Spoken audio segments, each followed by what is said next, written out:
Boti hii imekuja hapa kwenye saa 2 kama na robo, wakati upepo ni mkali mno. Sasa ilivyofika hapo, wakati anageuka sasa anapanda juu, ndipo ilipokutana na wimbi kubwa, matokeo yake ikawa imezama.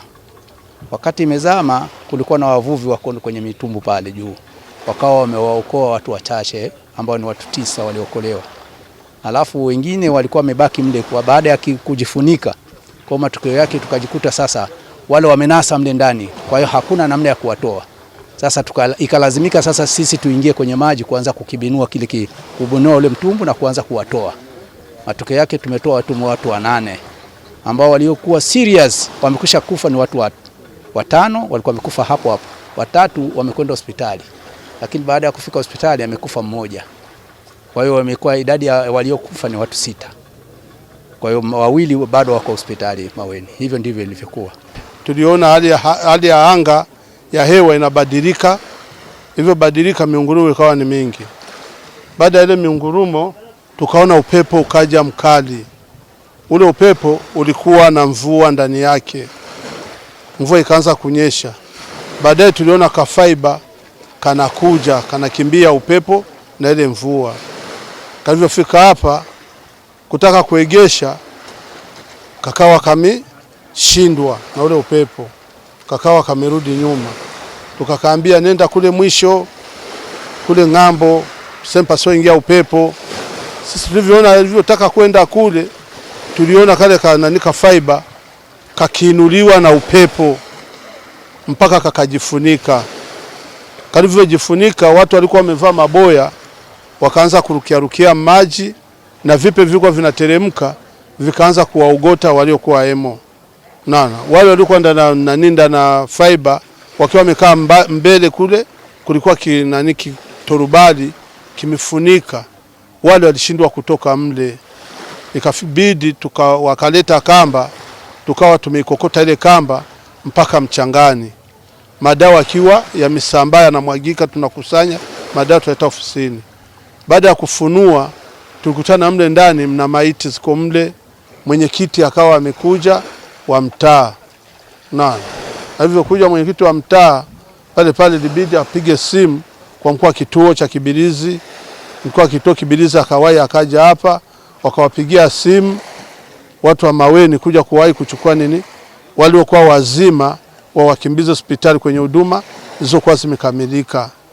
Ajali hiyo imetokea ilikuwa na watumishi ambao walikuwa wanaenda vijiji jirani ambavyo viko mwambao wa ziwa Tanganyika.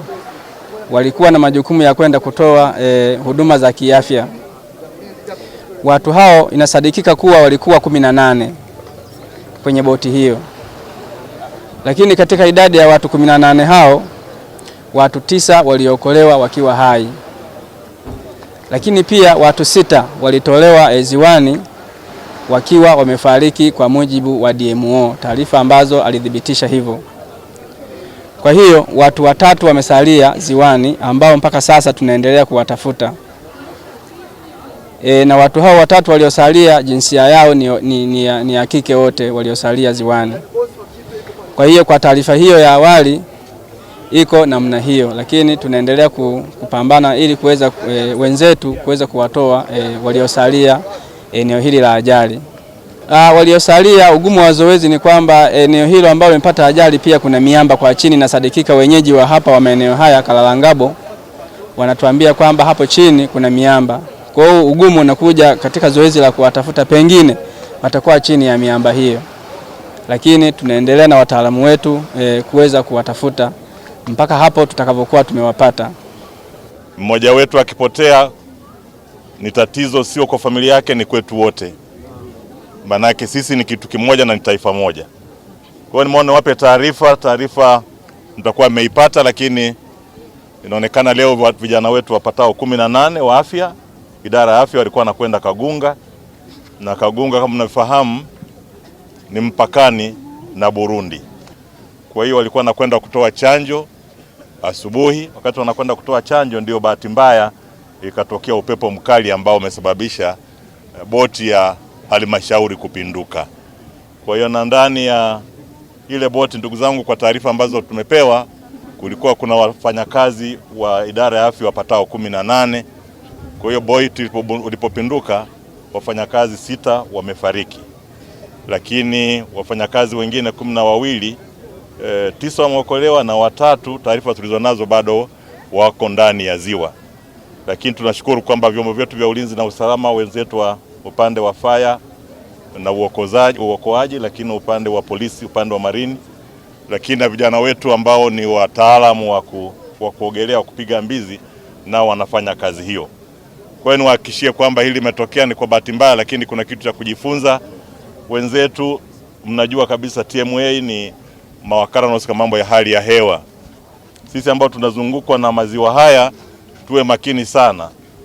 Taarifa inapotolewa ile saa 2 alafu saa ngapi, saa 5 za usiku, tuwe makini kuangalia. Mimi jana wakati naangalia, ndugu zangu wa Tanzania wenzangu, niliona mkoa wetu utaendelea kupata mvua na hali ya hewa unaiona.